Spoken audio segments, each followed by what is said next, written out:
இந்த வீடியோவில் இன்றைக்கி நம்ம 2 வித்தியாசமான ரெசிபி பார்க்க போகிறோம்.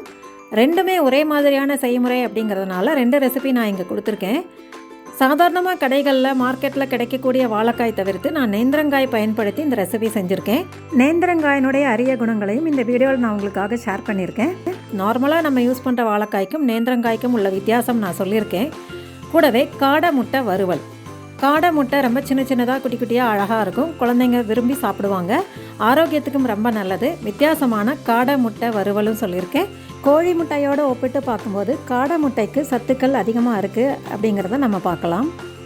நேந்திரங்காய் நம்ம ஏன் பயன்படுத்துகிறோம் அப்படின்னு பார்த்தோம்னா, நேந்திரங்காயில் நிறைய பொட்டாசியம் மெக்னீஷியம் இருக்கிறதுனால நரம்பு மண்டலத்துக்கும் எலும்புக்கும் உறுதியாகிறதுக்கு ரொம்ப உதவியாகவே இருக்குது. நார்மலாக இருக்கிற வாழைக்காயை விட நேந்திரங்காயில் சுவையும் ரொம்ப நல்லாயிருக்கும், வித்தியாசமாக இருக்கும். கேரளாலெல்லாம் பார்த்திங்கன்னா இந்த நேந்திரங்காயை பதப்படுத்தி பக்குவப்படுத்தி குழந்தைங்களுக்கு உணவில் தினமுமே சேர்த்துக்கிறாங்க. காரணம், இது குழந்தைங்களுடைய மூளை வளர்ச்சிக்கும் அந்த எனர்ஜி லெவலையும் உடனடியாக நமக்கு கொடுக்கக்கூடிய சத்து இந்த வாழைக்காய்க்கு இருக்குது. அப்படிங்கிறதுனால இந்த நேந்திரம் வாழைக்காய் அன்றாட உணவில் பயன்படுத்தி வராங்க. இந்த மாதிரி வாழைக்காய் காரசாரமான வறுவல் செஞ்சிட்டிங்கன்னா ரசம் சாதம், தயிர் சாதம், சாம்பார் சாதம் எதுனாலும் கூட சர்வ் பண்ணிடலாம். அட்டகாசமான மீன் வறுவல் மாதிரி இருக்கிற நேந்திரங்காய் வறுவல் பார்க்கலாம். சட்டுன்னு செய்யக்கூடிய காடை முட்டை வறுவலும் எப்படி செய்கிறதுன்னு சொல்கிறேன். ரொம்ப சுலபமாக செஞ்சலாம். எல்லாருக்கும் பிடிச்ச மாதிரி இருக்கிற இந்த காடை முட்டை வறுவலினுடைய ரெசிபியும் பார்த்துடலாம். வீடியோவை முழுமையாக பாருங்கள். உங்களுக்கு இது ரொம்ப பிடிச்ச ரெசிபியாக இருக்கும். வாங்க ரெசிபிக்குள்ளே போகலாம்.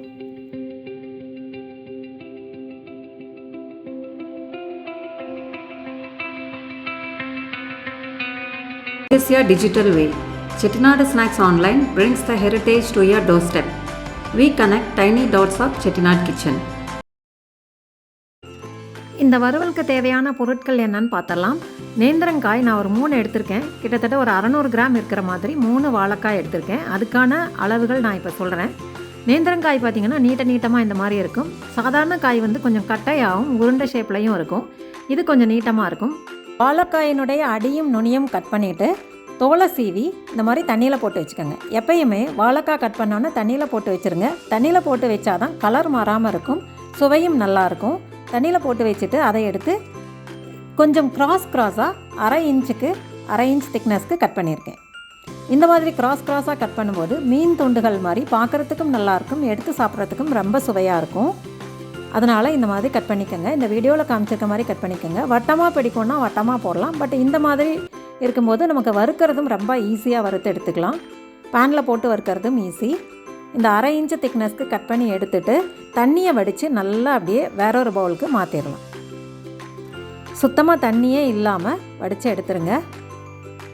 எல்லாத்தையும் அதே மாதிரி தண்ணி வடித்து எடுத்து இன்னொரு பவுலில் மாற்றிட்டு இதுக்கு தேவையான மசாலா பொருட்கள் சேர்க்க போகிறோம். இதுக்கு அதிகமான மசாலா பொருட்கள் எதுவுமே சேர்க்க போகிறது இல்லைங்க.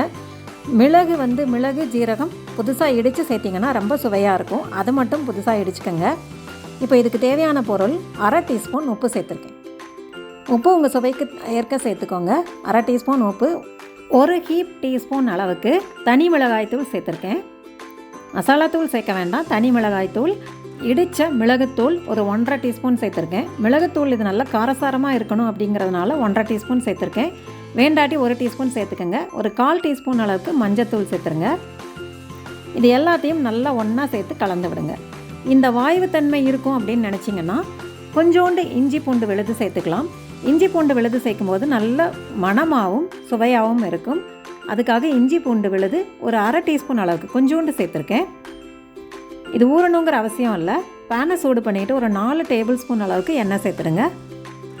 பேனில் எண்ணெய் நல்லா சூடானதுக்கப்புறம் நம்ம பெசரி வச்சுருக்க வாழைக்காய் துண்டுகளை அப்படியே அடிக்கிருங்க. ஃபுல்லாக அடிக்கிருங்க. அந்த பேன் எவ்வளோ பிடிக்குமோ அந்த அளவுக்கு ரொம்ப அடுக்கி விட்டுருங்க. நல்லா சூடானதுக்கப்புறம் சேர்த்திங்கன்னா நல்லா நம்ம சேர்க்க அப்படியே கீழே ரோஸ்ட் ஆகிட்டு வந்துடும். முறுமுறுன்னு பிடிக்கும்னா நல்லா முறுமுறுன்னு வேக வச்சு எடுத்துக்கலாம். இது கொஞ்சம் அரைப்பதமாக வேக வச்சு எடுத்திங்கன்னா, அதாவது உள்ளே சாஃப்டாகவும் வெளியில் கிறிஸ்பாகவும் இருக்கிற மாதிரி வேக வச்சிங்கன்னா ரொம்ப நல்லாயிருக்கும். நான் அந்த மாதிரி தான் செஞ்சு எடுத்து காமிக்க போகிறேன் இப்போ உங்களுக்கு. இது ஓரளவு அந்த சுறுசுறுன்னு அந்த சத்தம் வருது இல்லையா, அது அந்த சிஸ்லிங் சவுண்டு, அது கம்மியான உடனே நம்ம திருப்பி விடலாம். அதுக்கடையில் கொஞ்சம் மூடி வச்சுக்கலாம். மூடி வச்சிங்கன்னா கொஞ்சம் சீக்கிரமாக வெந்துடும். அதனால் மூடி வச்சுட்டு அந்த சலசலப்பு நின்ன உடனே திருப்பி விடுங்க. பாருங்கள் எவ்வளோ அழகாக கோல்டன் ப்ரௌனில் அட்டகாசமாக குக் ஆகிடுக்கு. இந்த மாதிரி இதை நீங்கள் பிச்சு பார்த்தீங்கன்னா வெளியில் மொறுமொறன்னும் உள்ளே நல்ல சாஃப்டாகவும் இருக்கும். இந்த திக்னஸ்க்கு கட் பண்ணிங்கன்னா 1/2 இன்ச்சு திக்னஸ் கட் பண்ணிங்கன்னா தான் அந்த மாதிரி ஒரு கன்சிஸ்டன்சி உங்களுக்கு கிடைக்கும். அதனால தான் 1/2 இன்ச்சு திக்னஸ்க்கு கட் பண்ணியிருக்கேன். இல்லை உங்களுக்கு ரொம்ப மொறுமொறுன்னு வேணும்னா இன்னும் திக்னஸ் கொஞ்சம் கம்மியாக கட் பண்ணணும். இந்த மீன் துண்டுகள் மாதிரி கிடைக்கணும் அப்படின்னு சொன்னால் இந்த மாதிரி கட் பண்ணி இதே மாதிரி பக்கத்தில் செய்யுங்க. அட்டகாசமாக ரொம்ப சுவையாக இருக்குங்க. ஆறுனா கூட இது சாப்பிட்றதுக்கு ரொம்ப நல்லாவே இருக்கும். இது நீங்கள் நேந்திரங்காயில் தான் செய்யணுங்கிறது இல்லை, சாதாரணமாக மார்க்கெட்டில் கிடைக்கக்கூடிய வாழைக்காயிலையும் செய்யலாம். நேந்திரங்காய் ரொம்ப சுவை நல்லாயிருக்கும், ஆரோக்கியத்துக்கு நல்லதுங்கிறதுனால நான் நேந்திரங்காயில் செஞ்சுருக்கேன். அட்டகாசமான வாழைக்காய் மிளகு வறுவல் ரெடி ஆயிடுச்சுங்க. இதை செஞ்சு பார்த்துட்டு எப்படி இருந்ததுன்னு கண்டிப்பாக கமெண்ட் பாக்ஸில் கொடுங்க. உங்களுடைய கமெண்ட்டும் லைக்கும் எங்களுடைய ஆர்வத்தை இன்னும் அதிகப்படுத்தும், நிறைய வீடியோ ஷேர் பண்ணுறதுக்கு உதவியாக இருக்கும். அடுத்ததாக நம்ம காடை முட்டை வறுவல் எப்படி செய்கிறதுன்னு பார்த்துடலாம். ஒரு ஆளுக்கு 6லேருந்து 8 முட்டைகள் வரை சாப்பிட்லாம் அப்படின்னு சொல்கிறாங்க ஒரு நாளைக்கு. கொதிக்கிற தண்ணியில் உங்களுக்கு தேவையான அளவு முட்டைகளை சேர்த்து ஒரு 3 நிமிஷம் வரைக்கும் நல்லா கொதிக்க விட்டுருங்க.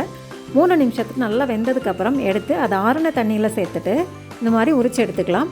காடை முட்டையினுடைய உள்பகுதி நீல நிறத்தில் இருக்கும், ஒரு மாதிரி லைட் ப்ளூ கலரில் இருக்கும். அதை பார்த்து பயப்பட வேண்டாம், அந்த முட்டையினுடைய குணமே அப்படி தான். அதனால் அந்த முட்டைகள் நல்லா அந்த ஓடெல்லாம் உரித்து எடுத்து நம்ம பொரிக்க போகிறோம்.